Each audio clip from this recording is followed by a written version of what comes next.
Riwayat Orang Kudus 13 Juni, Santo Antonius dari Padua. Antonius dilahirkan pada tahun 1195 di Lisbon, Portugal dan dibaptis dengan nama Fernando.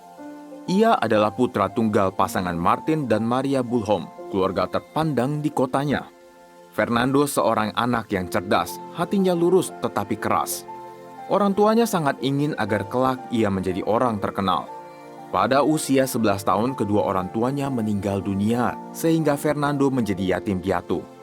Kemudian ia diasuh oleh pamannya yang sangat memanjakannya.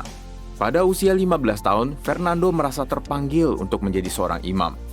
Meskipun pamannya menantang dengan keras keinginannya, toh pada akhirnya Fernando diizinkan juga masuk biara Agustinian di Lisbon.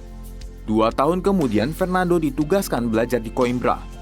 Selama 9 tahun belajar di Universitas Coimbra, Fernando belajar dengan tekun.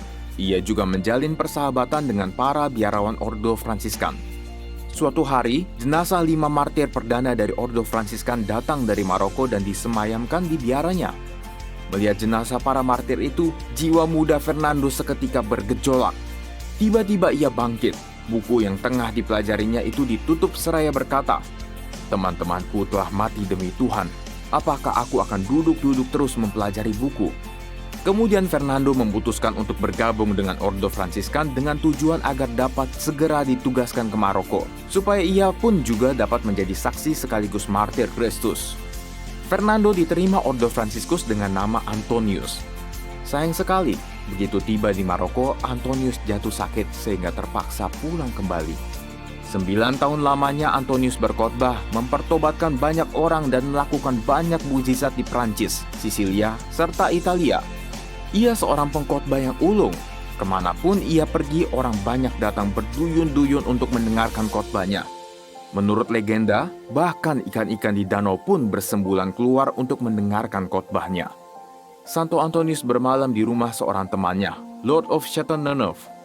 Santo Antonius berdoa dengan kusuk hingga larut malam. Tiba-tiba ruangan kamarnya dipenuhi oleh sinar yang sangat terang, lebih terang dari sinar matahari. Kemudian Yesus menampakkan diri kepada Santo Antonius dalam rupa seorang anak kecil. Chateauneuf melihat sinar cemerlang keluar dari celah bawah pintu kamar Antonius. Merasa heran, temannya itu mengintip melalui lubang kunci. Ia melihat seorang anak kecil yang elok parasnya sedang berdiri di atas buku sambil memeluk leher Santo Antonius dengan kedua belah tangannya.